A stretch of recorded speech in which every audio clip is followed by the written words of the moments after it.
श्रोतेहो नमस्कार. वृत्तविशेष या कार्यक्रमात आपलं स्वागत.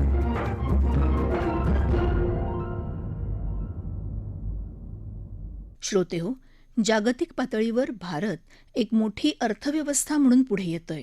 जगभरात एक विश्वासू भागीदार अशी भारताची ओळख होते. त्याचबरोबर देशाची निर्यातही गेल्या काही वर्षात वाढले. 2025-26 या आर्थिक वर्षात देशाची निर्यात विक्रमी पातळीवर पोचले. कच्चा माल, तयार माल याबरोबरच विविध वस्तू आणि सेवा क्षेत्रात भारताचा जगातल्या इतर देशांबरोबरचा व्यापार मोठ्या प्रमाणात वाढलाय. भारतानं जगातल्या काही महत्त्वाच्या देशांबरोबर केलेल्या मुक्त व्यापार करारांची साथही या वाढीला मिळाली. निर्यात आणि उत्पादन क्षेत्राच्या वाढीसाठीचं प्रोत्साहन आणि पायाभूत सुविधांच्या विकासाचाही त्याला आधार मिळालाय. निर्यात क्षेत्रात झालेली ही वाढ, त्याची कारणं, त्यासाठी करण्यात आलेले विशेष प्रयत्न आणि योजना या सर्व संबंधित घटकांविषयी आजच्या वृत्तविशेषमध्ये ज्येष्ठ अर्थतज्ज्ञ निखिल गुर्जर यांच्याकडून आपण माहिती घेणार आहोत. भारतातून होणाऱ्या निर्यातीत झालेल्या वाढीबद्दल सांगताना निखिल गुर्जर म्हणाले, आर्थिक परिदृश्यातील नक्कीच बदल झालेला आहे. वैयक्तिक स्तरावर जसं आपण उत्पन्न आणि खर्च म्हणत असतो, तसंच देशाच्या स्तरावर आपण पुंजी आणि संपत्ती वाढवायचं म्हणजे आपण म्हणतो की निर्यात करावं. निर्यात आणि आयात हे दोन जे पैलू असतात त्याच्यात. तर 2020 साली आपलं 490 अब्ज डॉलर होतं आपलं निर्यात, आणि तेच 2025-26 863 अब्ज डॉलर झालं. ह्याची दोन प्रमुख कारणं आहेत. एक आहे की आपलं स्पर्धा क्षमता जी आहे आपल्या देशाची ती वाढलेली आहे, आणि दुसरं म्हणजे जे निर्यात करायची जे संधी आहेत, ते संधी जे आहेत ते संधींची उपलब्धी ती पण वाढलेली आहे. उपलब्धता कशी वाढली आहे, वेगळे फ्री ट्रेड अग्रीमेंट्स आणि काय काय होते त्याच्यामुळे ते वाढलेलं आहे. पण ह्या सगळ्या अर्थव्यवस्थेचे प्रमुख जे चालक घटक कुठले आहेत, या तीन गोष्टी आहेत. पहिलं जे आहे ते स्ट्रक्चरल चेंजेस, ज्याला आपण म्हणतो की संरचनात्मक कारणं जे आहेत. पहिली गोष्ट म्हणजे आपण काय निर्यात करत होतो त्याच्यातच बदलाव आलेला आहे. जे आपण कच्चा माल पूर्वी विकायचो तेच आता व्हॅल्यू ॲडेड गुड्स आपण जास्त एक्सपोर्ट करतोय. ही पहिली स्ट्रक्चरल गोष्ट आहे, आणि याचं सगळ्यात मोठं उदाहरण म्हणजे प्रोडक्टिव्हिटी लिंक्ड इन्सेंटिव्हचं स्कीम आहे. त्याच्यात जवळजवळ 32% वर्षादरवर्ष वाढ आहे, आणि तेच जवळजवळ $85 बिलियन म्हणजे 85 अब्ज डॉलर जे आहे त्याची वाढ झालेली आहे. दुसरं म्हणजे मॅन्युफॅक्चरिंगला आपण फाईन लाईन करून आपण सर्व्हिसेस ऑफ मॅन्युफॅक्चरिंग असं जे आपण केलं, त्यात सगळ्यात मोठा जो स्ट्रक्चरल चेंज आला तो आला GCCs तर्फे. जे हे कॉम्पिटेटिव्ह सेंटर्स जे आहेत, एक्सेलन्स सेंटर्स जे आहेत, जे परदेशातले कंपनीज भारतात टाकतायत, त्याच्यातनं जवळजवळ 165 ते 180 अब्ज डॉलरचा आपल्याला फायदा आलेला आहे. दुसरं जे कारण आहे तो भूराजकीय कारण आहे, म्हणजे ते जिओपॉलिटिकल रिझन्स जे आपण म्हणतो. त्यात पहिली गोष्ट जी आहे ती पेट्रोलियम आर्बिट्राज. वॉर जेव्हा सुरू झालं तेव्हा पेट्रोलियम विकायला देशांना काही ऑपॉर्च्युनिटी नव्हती. रशियन ऑइलचा तो प्रॉब्लेम होता. तर US ने त्यात काही चेंजेस केले, आणि त्या चेंजेसमुळे भारतातनं रशियन ऑइल प्रॉडक्ट्स आपण एक्सपोर्ट करू शकलो, आणि त्या एक्सपोर्टमुळे पेट्रोलियम आर्बिट्राजमुळे आपल्याला जवळजवळ $65 बिलियन ॲडव्हान्टेज मिळाला. दुसरं म्हणजे महागाई जो वाढ आहे त्याच्यात जवळजवळ 80 अब्ज डॉलरचा आपल्याला फरक पडला.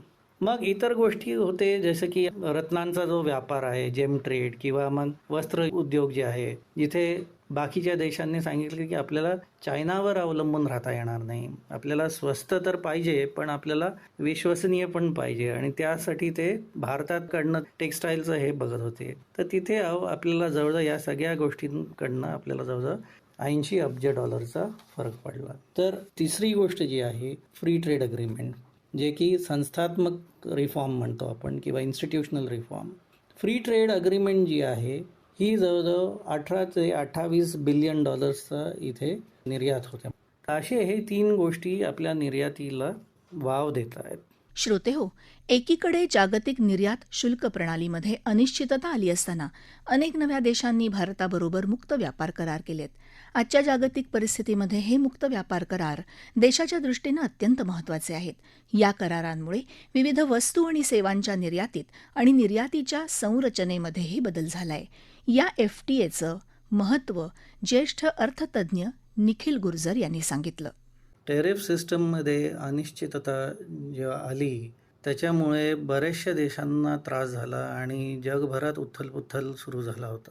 ह्या संदर्भात जेव्हा आपण पाहतो तर बरेचसे देश जे होते ते म्हटले की या टॅरिफ सिस्टम किंवा मोस्ट फेवर्ड नेशन मेकॅनिझमला सोडून आपण एक नवीन मेकॅनिझम ठरवूया आणि करूया, आणि तो जो होता तो मुक्त व्यापार करारच्या माध्यमातून ते करायला लागले. आता जगभरात व्यापाराचा जो भागीदार आहे बऱ्याचशा देशांचा, त्यात US पहिल्या नंबरवर येतो आणि त्याच्यामुळे जेव्हा US टेरिफ सिस्टम बदलत होतं तर ह्या बाकीच्या देशांनी सांगितलं की ठीक आहे, आता आपल्याला US वर अवलंबून राहता येणार नाही आणि आपल्याला काहीतरी दुसरा मार्ग काढायला लागेल आणि त्याच्यात आपलं मुक्त व्यापार करार जे आहे तो मेकॅनिझम आपण वापरू. तर ह्याचे 3 अशी उदाहरणं आहेत. म्हणजे UAE सोबत जेव्हा आपण केलं तो UAEचं कसं होतं की कच्चं तेल जो होता आणि काही पेट्रोलियमचे जे प्रॉडक्ट्स होते ते आपण म्हटलं की आपण इम्पोर्ट करू, आणि UAEला काय हवं होतं, बेसिकली त्यांना फूड सिक्युरिटी हवं होतं.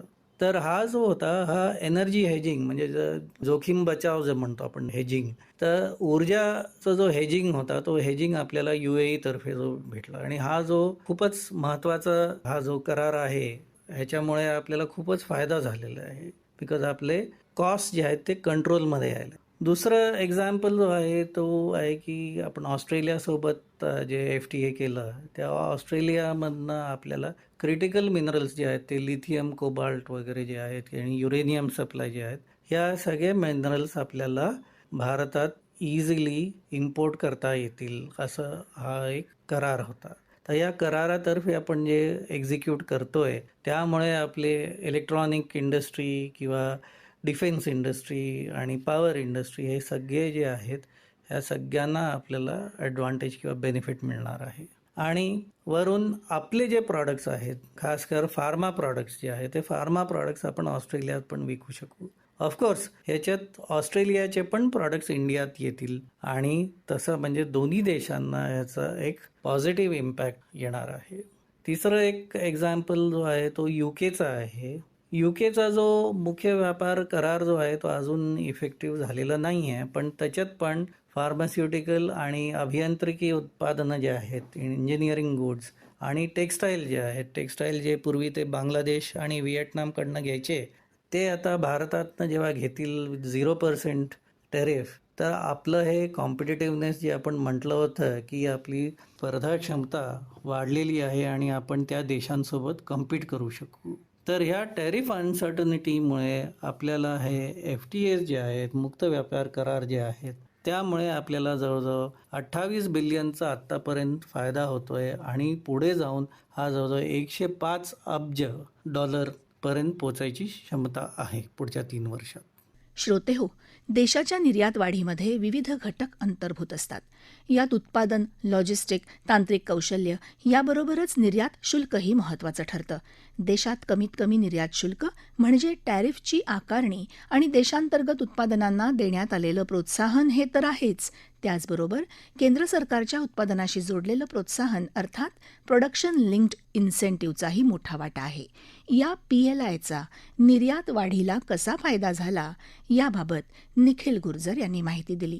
नवीन मुक्त व्यापार करारांमुळे आपलं निर्यातीचा जो व्हॉल्यूम आहे तो नक्कीच वाढणार आहे, आणि ह्याच्यात मेन कारण काय आहे की टॅरिफ आता लागणारच नाही, बिकॉज मुक्त व्यापार असल्यामुळे आपल्याला 0% टॅरिफ लागणार, आणि एक्सपोर्ट आपण वाढवलं की तो इन्सेंटिव्ह पण आहे एक्सपोर्टसाठी, जसं की प्रोडक्टिव्हिटी और प्रोडक्शन लिंक्ड इन्सेंटिव्ह स्कीम जे म्हणतो आपण PLI स्कीम. तर हा PLI स्कीम कसं असतं की जेव्हा आपण काही पैसे घेतो आणि इन्व्हेस्ट करतो, आपल्या देशात आपण काहीतरी बनवायचं म्हटलं की 500 कोटी ठीक आहे आपण इन्व्हेस्ट केलं. इन्व्हेस्ट केल्यावर आपण पहिल्याच वर्षी आपण काय काय सेल करतो, समजा आपण 4,000 कोटीचा आपण सेल केला, तर गव्हर्नमेंट जे आहे ते 4 ते 6% हे इन्क्रिमेंटल सेल जे आहे, म्हणजे जितकं सेल आपण मागच्या वर्षी आणि आताच्या वर्षांमध्ये जितका डिफरन्स आहे त्या डिफरन्सवर तर 4 ते 6% जे आहे त्या इन्क्रिमेंटल सेलचं गव्हर्नमेंट आपल्याला देतं डायरेक्ट. तर हा जो आहे हा गव्हर्नमेंट आपल्याला पे करतं. तर असं जे स्कीम आहे PLI, ही PLI स्कीम आपल्याला खूप राबवण्यासारखी आहे. हा जो ऑलरेडी आपण खूप वापरतोय ह्या स्कीमला, जसं की सेलफोन, आयफोन वगैरे जे विकले जात आहेत इंडियातनं, PLI स्कीमतर्फे त्यांना खूप बेनिफिट मिळतोय.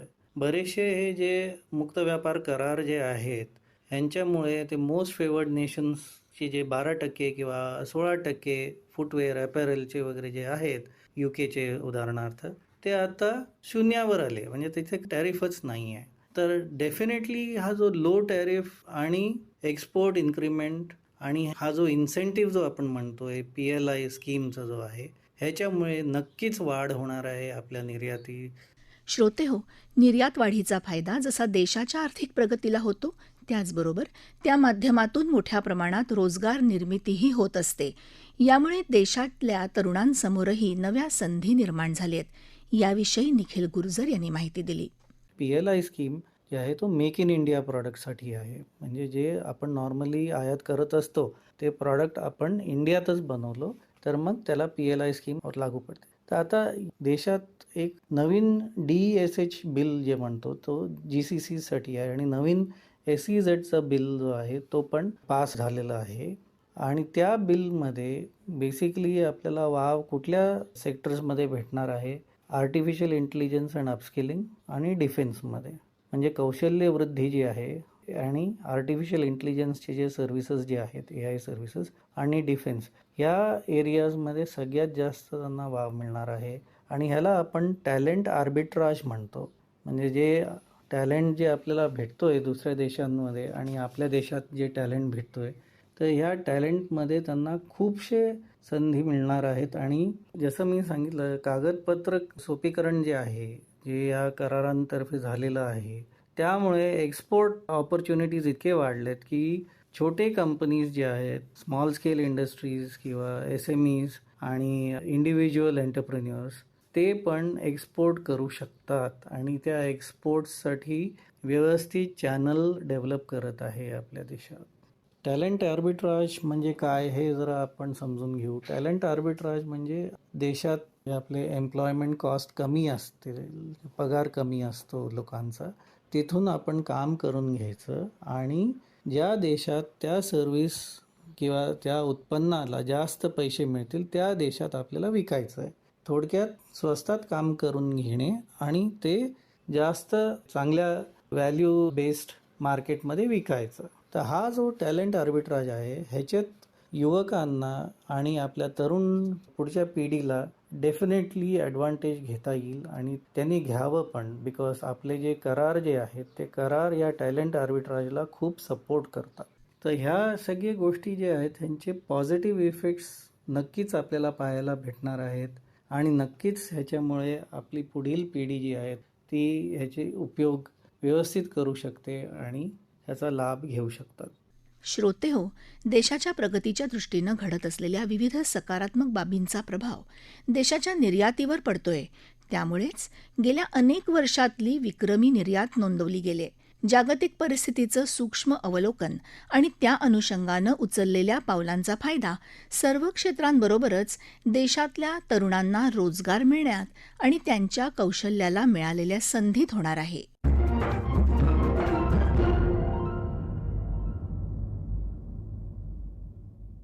श्रोते हो, आपला वृत्तविशेष हा कार्यक्रम आपण न्यूज ऑन AIR या ॲपवर लाईव्ह ऐकू शकता आणि तसंच आमच्या मुंबई एअर न्यूज या YouTube वाहिनीवर कार्यक्रमाचं ध्वनिमुद्रण आपल्याला कधीही ऐकता येईल. याबरोबरच आजचा वृत्तविशेष हा कार्यक्रम संपला. हा कार्यक्रम आकाशवाणीच्या प्रादेशिक वृत्त विभागानं सादर केला. सादरकर्त्या आणि संपादन संगीता गोडबोले, प्रसारण सहाय्य शीतल जाधव, लेखन आणि समन्वय सोहम नलावडे, निवेदन राजश्री आगाशे.